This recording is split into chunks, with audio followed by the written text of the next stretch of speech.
और चलिए अब बात कर लेते हैं विदेश मंत्री डॉक्टर एस जयशंकर की, जो कि पाकिस्तान पहुंचे इसी समिट में, जिसकी जानकारी आपको अभी मीनाक्षी दे रही थी कि कौन कौन से देश इसमें शामिल है। और जैसे ही वो पहुंचे उन्होंने अपने कड़े तेवर दिखा दिए। भारत ने साफ कर दिया है कि कश्मीर का राग जो भी अलापेगा उसको बख्शा नहीं जाएगा। और यहाँ पर यह भी उनकी तरफ से साफ कर दिया गया है कि बातचीत पाकिस्तान से नहीं हो सकती, क्योंकि पाकिस्तान हमेशा आतंक को सपोर्ट करता है। इस पर आप इस रिपोर्ट को देखिए।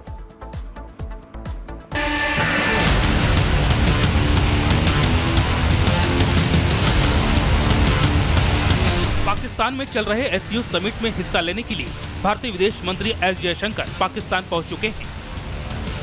भारतीय एयरफोर्स का विमान रावलपिंडी के नूर खान एयरपोर्ट पर जैसे ही लैंड हुआ तो एस जयशंकर का उनका जोरदार स्वागत हुआ। पूरे पाकिस्तानी मीडिया में भारतीय विदेश मंत्री छा गए और छा गया उनका स्वैग, काला चश्मा और बॉडी लैंग्वेज। करीब 9 साल बाद ये पहला मौका है जब कोई भारतीय विदेश मंत्री पाकिस्तान के दौरे पर है। जयशंकर की पाकिस्तान यात्रा को बेहद अहम माना जा रहा है। जयशंकर अपने कड़क अंदाज में पाकिस्तानी पीएम शहबाज के डिनर पर पहुंचे। शहबाज ने दूर से ही हाथ बढ़ा दिया। 1-2 नहीं बल्कि 14 सेकेंड तक हाथ पकड़े दिखाई दिए। उनसे बात करने के तरीके से लगा कि वो जयशंकर से उन 14 सेकेंड में हर बात कर लेना चाहते थे। हालांकि जयशंकर पाकिस्तान निकलने से पहले ही संकेत दे चुके थे कि पाक को भारत से दोस्ती की ज्यादा उम्मीद नहीं पालनी चाहिए।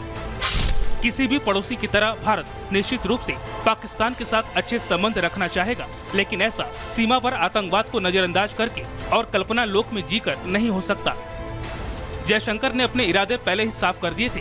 भारत एससीओ की बैठक में हिस्सा लेने गया है, न कि पाकिस्तान से द्विपक्षीय बातचीत के लिए।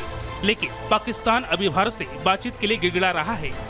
वहीं जयशंकर के पाक आने के फैसले को वहां के नेता अहम बता रहे हैं। भारत ने किसी नौकरशाह को न भेजकर जयशंकर को भेजने का फैसला करके स्मार्ट पहल की है। भारत के साथ हमारा द्विपक्षीय संबंध सामान्य स्तर पर नहीं है, वो भी ऐसे वक्त में जब दोनों देशों में एक दूसरे के यहाँ उच्चायुक्त भी नहीं है। ये बहुत अजीब स्थिति है। पाकिस्तान के पूर्व प्रधानमंत्री नवाज शरीफ ने भी जयशंकर की पाक यात्रा पर अपनी राय दी। उन्होंने कहा कि अगर प्रधानमंत्री नरेंद्र मोदी भी एससीओ शिखर सम्मेलन में शामिल होने के लिए पाकिस्तान आते तो अच्छा होता।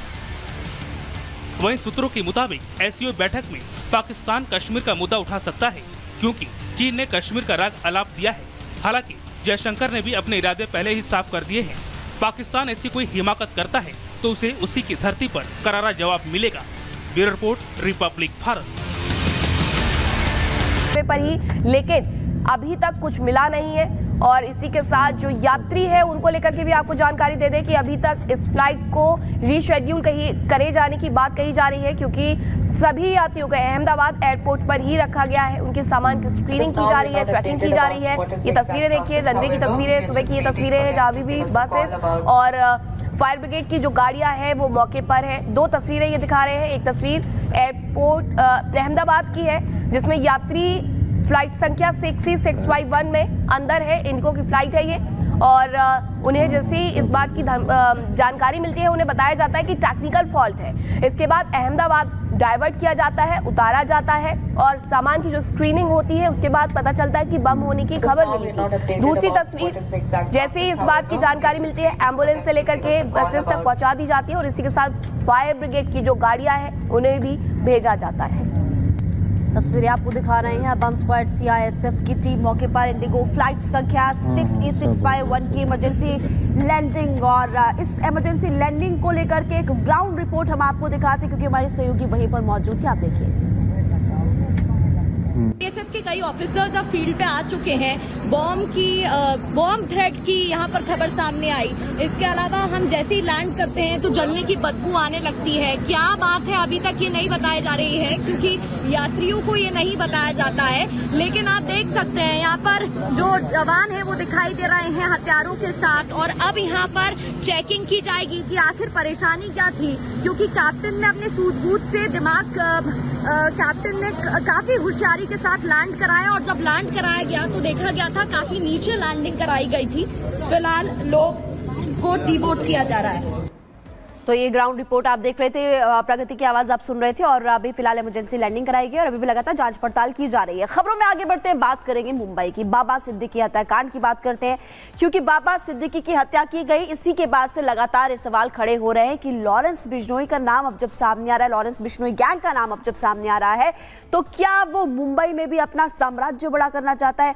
नॉर्थ इंडिया के बाद क्या वो साउथ में, यानी कि मुंबई महाराष्ट्र में भी अंडरवर्ल्ड की दुनिया में कब्जा करना चाहता है? ये सबसे बड़ा सवाल है, क्योंकि इसके पहले की अगर हम बात करें तो 3 महीने पहले मुंबई पुलिस के द्वारा ये कहा गया था कि सलमान खान तो सिर्फ बहाना है। दरअसल मुंबई अंडरवर्ल्ड में लॉरेंस बिश्नोई गैंग अपनी धाक जमाना चाहता है। क्या है पूरी खबर, इस रिपोर्ट में दिखाएंगे।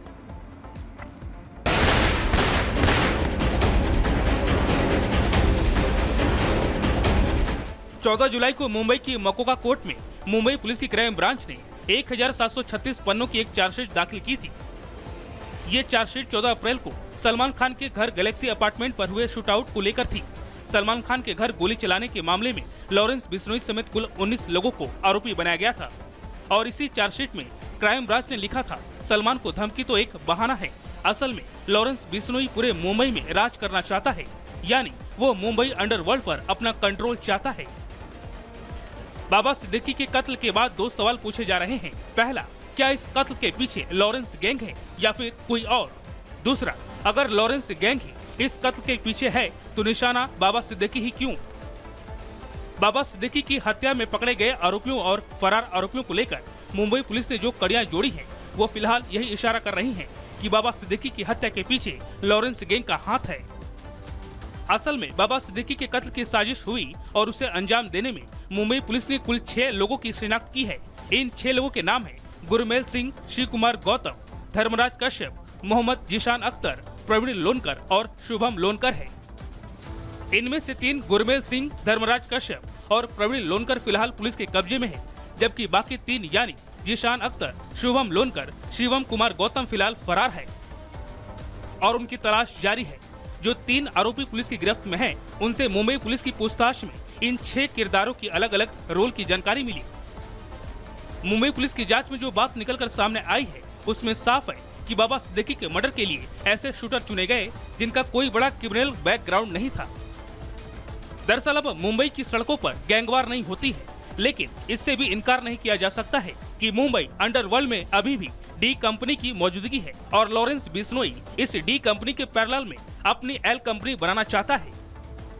अब सवाल है कि बाबा सिद्दीकी के कत्ल के पीछे लॉरेंस का ही हाथ है, तो सवाल ये उठता है कि इसकी वजह क्या है, क्योंकि लॉरेंस गैंग ने न तो कभी बाबा सिद्दीकी को धमकी दी और न ही बाबा सिद्दीकी से कभी उसकी दुश्मनी रही। सिर्फ सलमान खान का दोस्त होने की वजह से उसने बाबा सिद्दीकी का कत्ल करवाया, तो ये वजह हजम नहीं होती। तो फिर बाबा सिद्दीकी ही निशाने पर क्यों थे? गैलेक्सी शूटआउट में पुलिस ने जो चार्जशीट दाखिल की थी, उसमें लॉरेंस के बारे में जो लिखा था, क्या उसी वजह से बाबा सिद्दीकी की जान गई? चार्जशीट में मुंबई पुलिस ने कहा था कि लॉरेंस मुंबई चाहता है, मुंबई पर कब्जा चाहता है, तो क्या मुंबई पर अपनी पैठ बनाने के लिए लॉरेंस ने बाबा सिद्दीकी का मर्डर करवाया? दरअसल बाबा सिद्दीकी राजनीति, सरकार और पुलिस में ठीक ठाक दबदबा रखते हैं, बल्कि वो बॉलीवुड में भी उतने ही मशहूर हैं। अब ऐसे किसी आदमी को निशाना बनाकर लॉरेंस गैंग मुंबई में आसानी से अपनी दस्तक दे सकता है। Bureau report, Republic Bharat. तो बाबा सिद्दीकी हत्याकांड में अभी तक क्या कुछ खुलासा हुआ है, अब आपको ग्राफिक्स के माध्यम से वो भी बता देते हैं, क्योंकि अभी पूरी जांच पड़ताल की जा रही है और मुंबई में दहशत पैदा करना इनका मकसद था। ये सबसे बड़ा खुलासा हुआ है और इसी से मुंबई अंडरवर्ल्ड जोड़ करके देखा जा रहा है। अंडरवर्ल्ड और दाऊद को संदेश देना कहीं ना कहीं बाबा सिद्दीकी की हत्या की वजह रहा। बिल्कुल, देखिए शूटर्स ने बाबा सिद्दीकी की रेकी की थी, ये भी जांच में पता चल रहा है और इसके अलावा 28 दिन में 5 बार रेकी की गई है, ये भी क्राइम ब्रांच की टीम ने पता लगाया। तो सिद्दीकी के घर और दफ्तर की रेकी की गई है, इसके बारे में जानकारी मिली है, क्योंकि 40 दिन तक शूटर्स वहीं थे। हमले के हथियार पंजाब से लाए गए थे और पंजाब से जो कनेक्शन है वो भी निकल करके शूटर्स का सामने आया था। और देखिए 9 mm पिस्टल पाकिस्तान या फिर नेपाल से पहुंची थी। पाकिस्तान का नाम भी सामने आ रहा है और नेपाल से भी खबर मिल रही है कि हो सकता है वहां से हो। और शूटर्स के पास 3 मोबाइल जो है वो भी बरामद किए गए हैं, उसके जरिए भी कॉल डिटेल्स खंगाली जा रही है और ये देखा जा रहा है कि किस किस से कॉन्टैक्ट इस दौरान किया गया है। शूटर्स के पास से जो मोबाइल फोन मिला है उसमें कई ऐसे नंबर है जिन्हें बिना सेव किए डायल किया गया था। इसके बारे में भी जानकारी मिल रही है और ऐसे में सवाल खड़े हो रहे हैं कि क्या मुंबई अंडरवर्ल्ड पर कब्जे के लिए ये हत्या की गई थी। बिल्कुल, खबरों में आगे बढ़ते हैं और बात करेंगे अब भारत के पड़ोसी देशों की। देखिए, चीन और पाकिस्तान वैसे तो भारत के पड़ोसी देश है, लेकिन जब भारत तरक्की करता है, भारत आगे बढ़ता है, भारत में विकास होता है, तो सबसे ज्यादा चिढ़ और दिक्कत इन्हीं दोनों देशों को होती है। और अब ऐसे में जब एससीओ की मीटिंग हो रही है तो एक बार फिर से कश्मीर का राग अलापना कहीं ना कहीं दोनों देशों को भा रहा है। आखिरकार एससीओ की मीटिंग में कश्मीर का राग क्यों, देखिए इस रिपोर्ट में।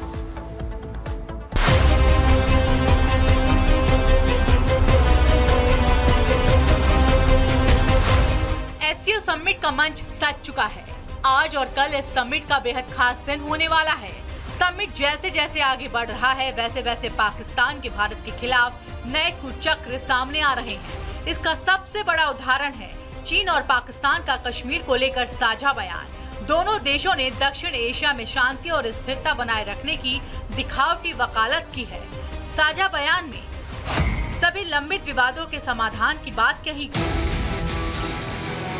सबसे बड़ा सियासी अखाड़ा जहां परखा जाएगा हर दावा, किसके दावे में दम। राष्ट्र सर्वोपरि सम्मेलन 18 अक्टूबर सिर्फ रिपब्लिक भारत पर।